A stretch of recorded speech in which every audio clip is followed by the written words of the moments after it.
Hi അസ്സലാമു അലൈക്കും. ഈ വീഡിയോ നിങ്ങൾക്ക് ഇഷ്ടപ്പെട്ടാൽ സബ്സ്ക്രൈബ് ചെയ്യുക. ഇതിൻ്റെ കൂടെ ഒരു ബെല്ലൈക്കൺ വരെ അത് ക്ലിക്ക് ചെയ്യുക. ഇനി നമ്മൾ ഉണ്ടാക്കാൻ പോകുന്നത് ക്രിസ്പി കൂന്തൽ ഫ്രൈ ആണ്. ഇതിന് കൂന്തൽ ഇതുപോലെ റൗണ്ടാക്കി മുറിച്ചെടുക്കാം.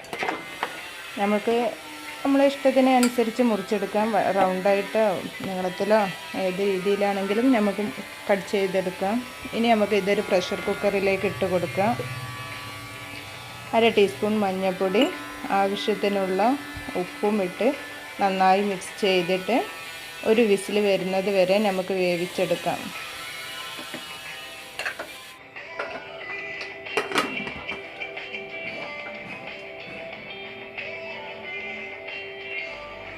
ഇതിന് ശേഷം നമുക്കൊരു പാത്രത്തിലേക്ക് 1.5 ടേബിൾ സ്പൂൺ മുളക് പൊടി,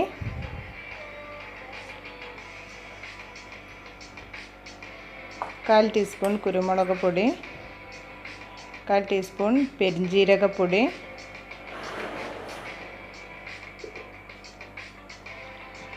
1/4 ടീസ്പൂൺ മഞ്ഞൾപ്പൊടി,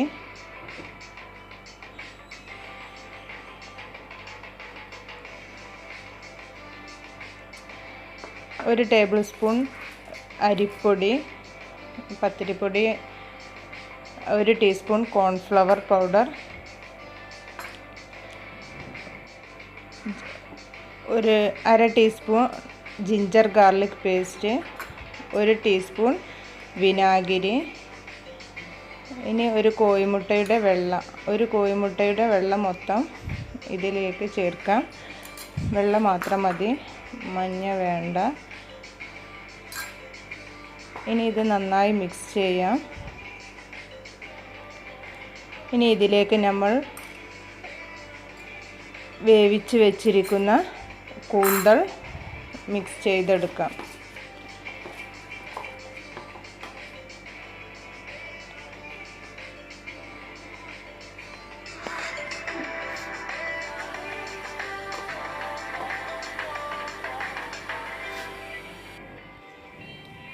ഇനി നമുക്കൊരു പാൻ ചൂടാക്കി ഇതിലേക്ക് ഓയിൽ ഒഴിച്ച് കൊടുക്കാം.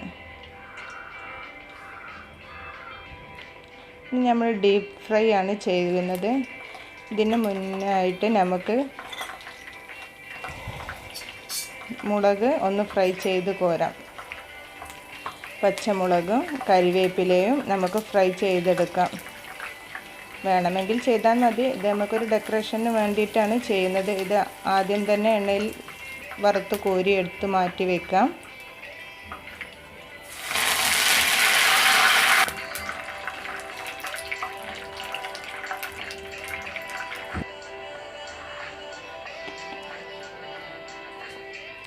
ഇനി നമ്മൾ മസാലകൾ തേച്ച് വെച്ച കൂന്തലിട്ട് ഫ്രൈ ചെയ്യാം.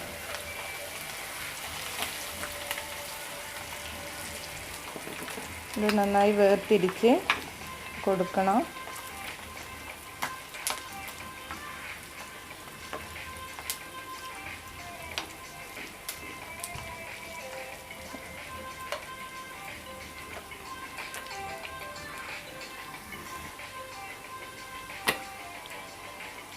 ഇളക്കി കൊടുക്കാം. ഇത് പൊട്ടിത്തെറിക്കാൻ സാധ്യതയുണ്ട്, അതുകൊണ്ട് സൂക്ഷിച്ച് വേണം ഇത് ഇളക്കി കൊടുക്കാൻ. ഇപ്പോൾ ഏകദേശം ഫ്രൈ ആയിക്കൊണ്ട്. ഇനി നമുക്കിത് വറുത്ത് കോരാം. ഒരു പാത്രത്തിലേക്ക് മാറ്റി വെക്കാം. ഇത് നല്ല ക്രിസ്പി ആയിട്ടുള്ള ഒരു കൂന്തൽ ഫ്രൈ ആണ്.